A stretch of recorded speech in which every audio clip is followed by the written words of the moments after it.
లడ్డూ లడాయ్ 2.0 మొదలు కాబోతోందా? దానికి సంబంధించి వైసీపీ స్పెషల్ స్కెచ్ సిద్ధం చేసుకుంటోందా?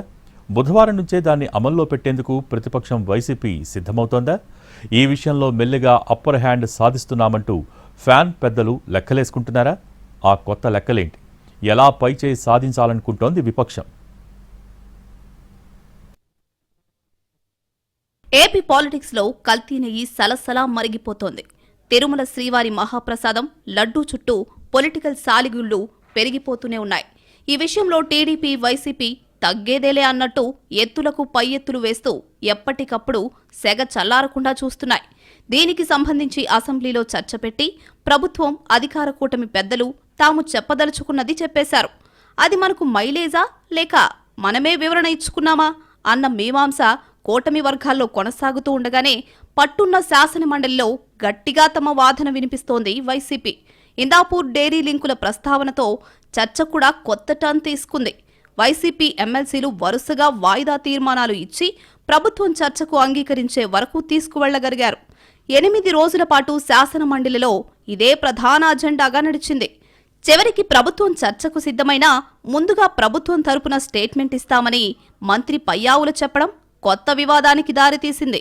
చైర్మన్ అనుమతి ఉందని పత్రాలు చూపించడం, అదే సమయంలో చైర్మన్ సభలోనే ఆ పత్రాలతో నాకు సంబంధం లేదని అనడం, ఇలాంటివి కొత్త అనుమానాలకు దారితీశాయి.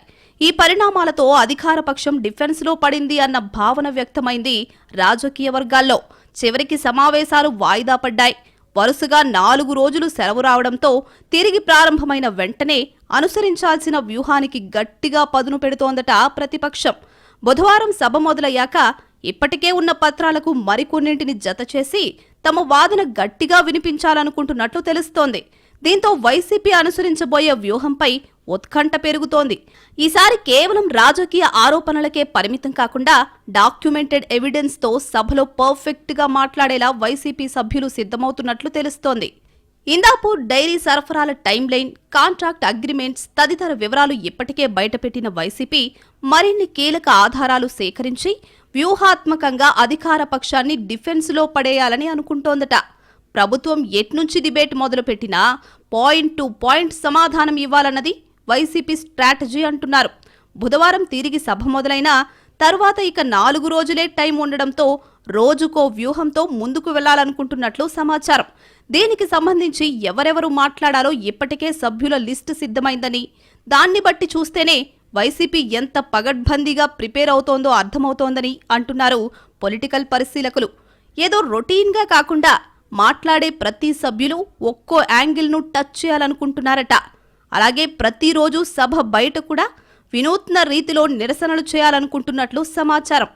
వీటి ద్వారా ప్రజల్లో బాగా చర్చ జరిగేలా చూడాలనుకున్నట్లు తెలుస్తోంది. అలా ఓవరాల్గా లడ్డూ కల్తీలో వైసీపీ పాత్ర లేదని చెప్పాలనుకుంటోందట పార్టీ అధిష్టానం. కల్తీ నెయ్యి దగ్గర మొదలైన వ్యవహారం ఇందాపూర్ డైరీ వరకు వెళ్లటం, సభలో ఏం మాట్లాడినా రికార్డెడ్గా ఉంటుంది కాబట్టే ప్రభుత్వం వైపు నుంచి సరైన సమాధానం రావటం లేదని భావిస్తున్నారట వైసీపీ పెద్దలు. అందుకే పాయింట్ టు పాయింట్ మాట్లాడి తాము పైచేయి సాధించాలి అనుకుంటున్నట్లు సమాచారం. మరి దీనిపై పూర్తి స్థాయి చర్చకు ప్రభుత్వం అవకాశం ఇస్తుందా? వైసీపీ సభ్యులకు తాము చెప్పాలనుకున్నదంతా చెప్పే ఛాన్స్ ఉంటుందా అన్నది ప్రస్తుతానికి సస్పెన్స్. దీంతో ఆ 4 రోజులు మండలిలో లడ్డూ లడాయి ఎలా ఉంటుంది అన్న ఉత్కంఠ పెరుగుతోంది పొలిటికల్ సర్కిల్స్లో.